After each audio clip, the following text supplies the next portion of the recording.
Our top focus at 9 a.m. 1 week and 2 attacks already on Indians in America. A 28-year-old Indian American was shot dead by unidentified gunmen in his father's liquor store in New Jersey yesterday. Amit Patel was found in a pool of blood when policemen arrived at the store. He was later pronounced dead. Reports quote the shocked family saying that Amit Patel was alone in the family-owned liquor store when the gunmen barged in and shot the young man at close range. Amit's father was in the back office at that time. The victim had got married just a year ago. The attack on Amit Patel comes within a week of an attack on an Indian grandfather in Alabama. While the two attacks are completely unrelated, but the brutal assault on 57-year-old Suresh Patel by a US cop last week had left the Indian community living in America in absolute state of shock. The attack on Suresh Patel left him partially paralyzed. He's showing signs of recovery, though it will take him a considerable amount of time to fully recover. Meanwhile, police has launched a probe into the New Jersey shooting.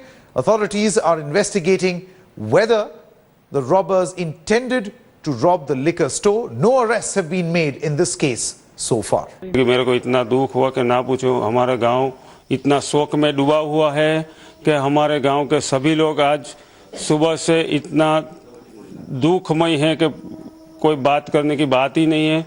और उसका family वाले आज जो उसका बाप दादा उसकी wife यहाँ एक मैरिज अटेंड करने आई थी, वो भी वापस चले गए। इसका लिकर स्टोर था और 4 साल से वो मिलकर रहता था। इसको गोली किसी ने मारी, वही समाचार यहाँ आया और तुरंत इसके दादा दादी और वाइफ वापस गए। पुलिस लोग हॉस्पिटल ले गए हैं इसको पोस्टमार्टम के लिए। Okay, for more on this story, we are joined in by senior journalist from Boston, Urmi Sahni. Urmi, appreciate you joining us here on Headlines today. My first question to you really is going to be, what details do you have as far as this particular case is concerned? Like we have the information, 28-year-old Amit Patel was shot at his family-owned liquor shop on Sunday afternoon at Irvington, New Jersey.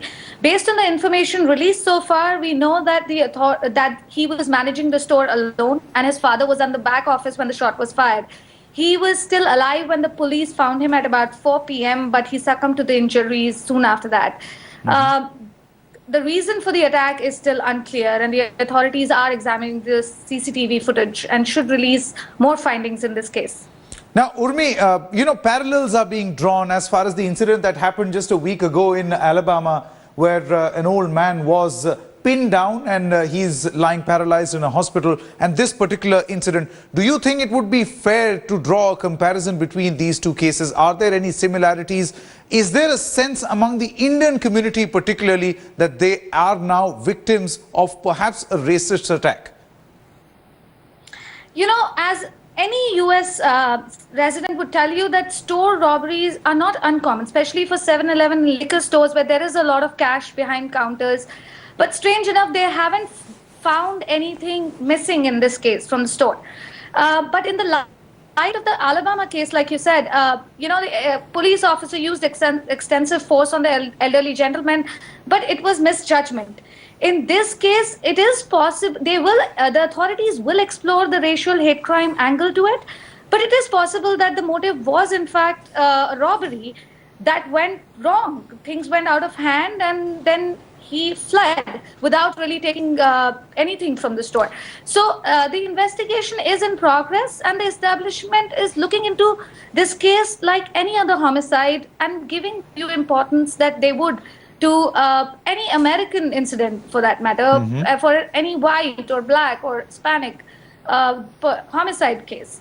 So it would be kind of unfair to make this into a sort of a phenomena as soon as this. Like there's just been that case, and this could be absolutely unrelated. So, Urmi, I mean, what really is the chatter among the Indian community there in the United States, particularly with these incidents coming to light?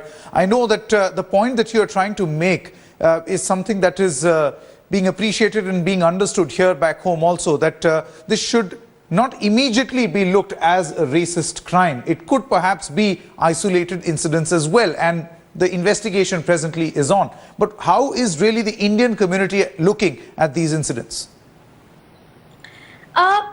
It is Indian community has been in, in the important places in this country. A lot of business owners, a lot of IT professionals, a lot of important jobs are being done by Indian community, and there hasn't been as much hate crime against them, except in the times of 9/11 that we heard a lot of incidents came to light at that point. There hasn't been any sort of link to a particular incident or crime, or that has come in play in the past few years, for that matter. So but in this case, it'll be too soon to sort of say that a lot of these crimes are happening. So the Indian community does take the Alabama case really seriously, because that's not something that's acceptable. That is something that we all are concerned about. It could be my father visiting, my mother visiting, and this could have happened to them.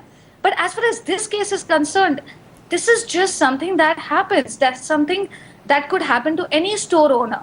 So it would be too early to judge it as a phenomena where everybody is getting into a scare of some sort, where we are looking at this as a crime against Indian Americans or something like that. It'll be too soon to judge it that way. Okay. My final question to you, Urmi, before we let you go, any headway as far as investigation is concerned in this particular case? And how soon can we hear from the authorities as far as investigation is concerned? I believe no arrests have been made. No arrests have been made. That's correct. The acting director of Irvington Police, Mr. Musa Malik, did release a statement that they will be examining the CCTV footage, and as soon as they know, if they find any person on the footage or any leads there, we should hear from the authorities soon enough. Urmi Sani, appreciate you joining us from Boston, senior journalist, speaking to Headlines Today, telling her what she feels is actually happening on the ground. She, in fact, quite obviously making this particular point that this should not be seen as a larger racist incident against targeting particularly the Indian community.